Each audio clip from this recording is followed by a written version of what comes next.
Today, we will be continuing our story of the capsule construction. Hopefully there will be less singing than last time. Anyway, we had to make a second floor of the capsule for Rainbow Dash, the camera, the Arduino, and some more hand warmers. I cut out a basic floor out of a sheet of foam board. It actually took a while to make because we had to make it the perfect size, big enough to fit snugly, but small enough to come out relatively easily. Yeah, we also had to make sure that the battery pack's cable could reach the Arduino through a hole on the flooring, so it had power during the trip. So next, I drilled holes through the foam board at specific measurements for bolts to keep the Arduino from bumping into anything. I added washers to sort of equalize the tension on the bolt, and so the bolt wouldn't rip through the foam board. It worked pretty darn well. After that, Dad put some duct tape on the washer bolt thingies, so it would be harder for them to come out during the flight.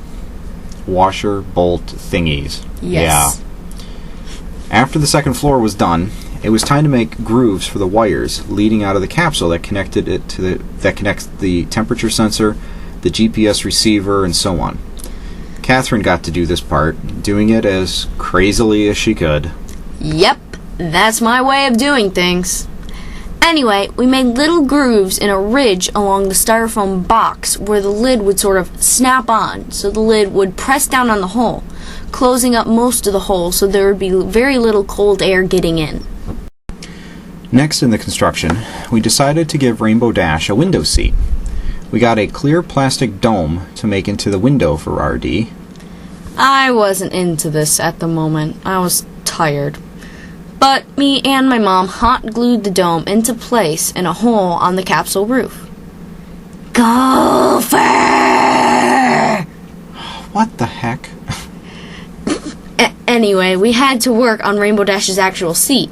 We actually had a piece of styrofoam for this that could act like a seat for Rainbow Dash.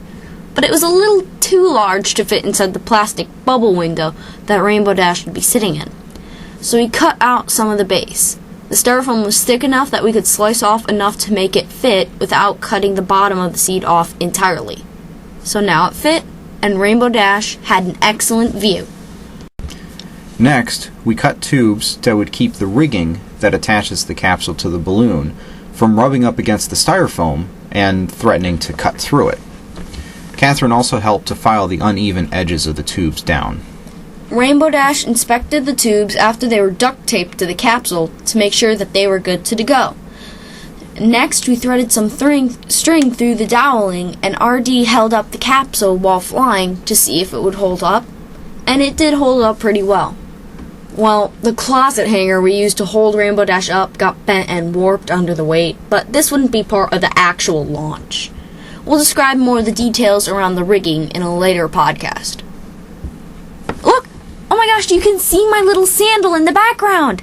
What does this have to do with the capsule? Well, the capsule is in a photo with my foot, so my foot must have been helping out with the capsule.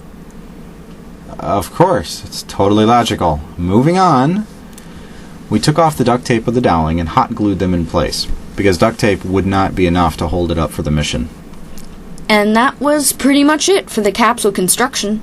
I was glad to finally be done with it, because even though it was fun and crazy, it was tiring.